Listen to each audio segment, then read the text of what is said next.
Here's why curating your relationships to those very irritating relationships that you have is not the only answer. Now, what is creating your relationship? You probably have listened to, if you're listening here now, but in social media where people would say, yeah, I'm going to create my relationships, meaning I'm not going to talk to my mom anymore, and I'm just going to create my own family and choose my family. Now, as a therapist, I know that there are toxic and abusive relationships. Today, I'm not talking about those because if you have a very abusive relationship, it is likely that you want to distance yourself from them.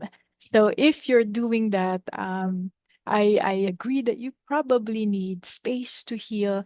I am simply talking about today very challenging or irritating relationships. Now, if you've been to, let's say, a potluck, you visited your mom, and suddenly she starts talking in circles, and sometimes she might offend you, or you have titas who just so excited to see your child, they suddenly hug your child, and you don't like that. You feel that they're smothering your child, which probably is your experience that you're projecting to your child, or possibly an independent experience of your child, whatever the case may be. I'm talking more about those relationships. Now, why that's not the only answer is that my approach will be more psychological, but also may have an overlay of spiritual. When I say spiritual, it's not really religious, although you could attain spirituality through your religion. I'm just talking about from a place of knowing uh, that we are here to be the highest expression of ourselves, and that there is a source, no matter what the source you think.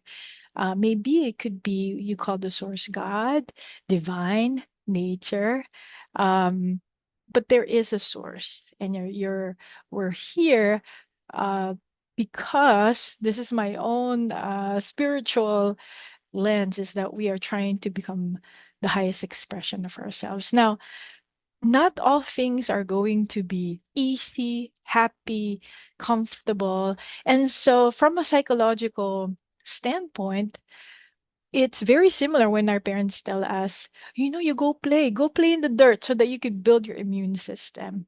Relationships are not perfect. You will not find a relationship in which you're able to check the 10 things you want to find.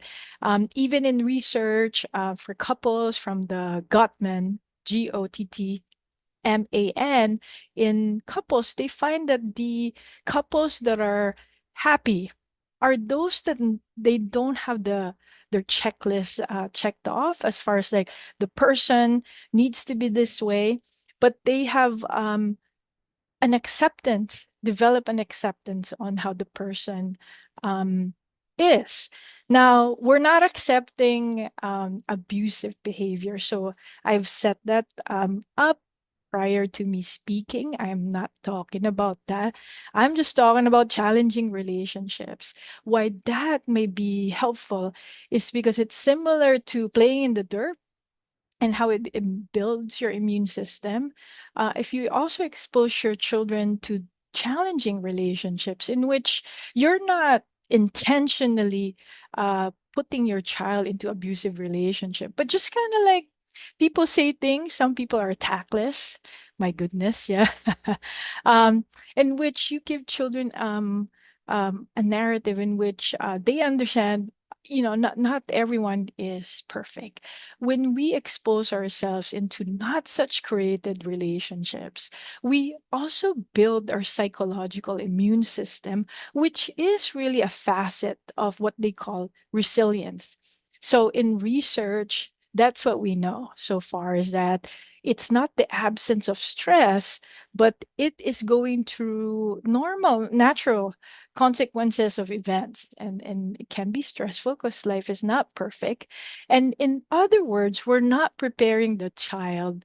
We're preparing the child for the road, not the road for the child. And similarly, it's the same for adults, because what I find is that when we are not able to work with our relationships, surely we can leave them, we could curate them. And then what we don't heal, what we don't work with ourselves internally, shows up over and over and over again. And that's the humor of the universe, is when we don't learn our lessons, it keeps showing up for our purpose, really. From this is the spiritual part of it, so that we may learn that message. It is really conspiring for your success, my friends. Um, so I hope that's been helpful to you. It's just sharing my thoughts. And if you are the parent, the tita, that may be so challenging, I hope that you also learn to observe, why your nephew, your niece, your child is distancing from you. We can only learn from each other. And when we are set on our ways, and in both ways, we create more confusion and we create more tension in our relationship. So I truly am wishing you well. I'm wishing you resilience. I'm also wishing you growth in your relationships. Again, this is Roanne de Samuels. I'm a licensed psychotherapist here in California. I've been a therapist for more than 15 years. Thank you so much for listening. Ingat.